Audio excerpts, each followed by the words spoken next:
Train আসার বেশ কিছুক্ষণ আগে রেলগেট নামিয়ে দেওয়া হয়। ট্রেন দূরে থাকাকালীন তো বটেই, কাছে চলে এলেও নিয়মে তোয়াক্কা না করে গেটের নিচ দিয়ে ঝুঁকি নিয়ে চলে পারাপার।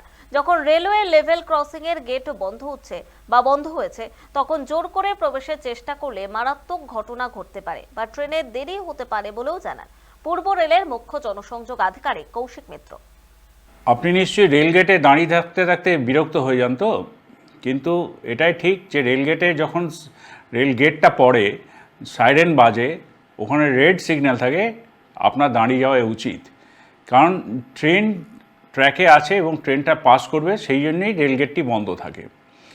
আমরা প্রায়শই দেখি আমাদের রেলগেটগুলিকে মানে বন্ধ হওয়ার মুখেই মানুষজন যান প্রাণ করে ঢুকে যায়, আর ঢুকে গেলেই কি হচ্ছে, ট্রেন মুভমেন্ট বন্ধ হয়ে যায়, হ্যাম্পার হয়ে যায়।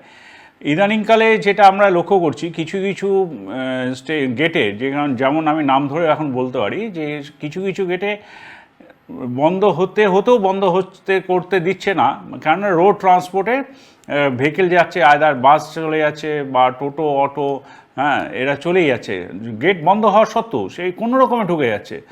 বাধ্য হয়ে আমাদের রেল মুভমেন্ট বন্ধ রাখতে হচ্ছে, ট্রেন মুভমেন্ট আমাদের বন্ধ রাখতে হচ্ছে। ট্রেন চলাচলে লেট হয়ে যাচ্ছে প্রায় 15 থেকে 20 মিনিট। আপনি এবার ভাবুন তো, আপনার যে কলিগ হন বা আত্মীয় হন যে ট্রেনে আছে, প্রায় 1,500 থেকে 2,000 মানুষ ট্রেনে থাকেন, প্যাসেঞ্জাররা, তাদের তো অনেকটা লেট হয়ে যাচ্ছে যদি গেটটা এইভাবে বন্ধ না করতে পারি। এই যে 15 মিনিট এক একটা গেটে আমি বললাম আটকে যাচ্ছে, তাতে ওই ট্রেনে যারা আছে তাদের কতটা কষ্ট, তাদের কতটা অসুবিধার মধ্যে থাকতে হচ্ছে সেটাও বুঝুন।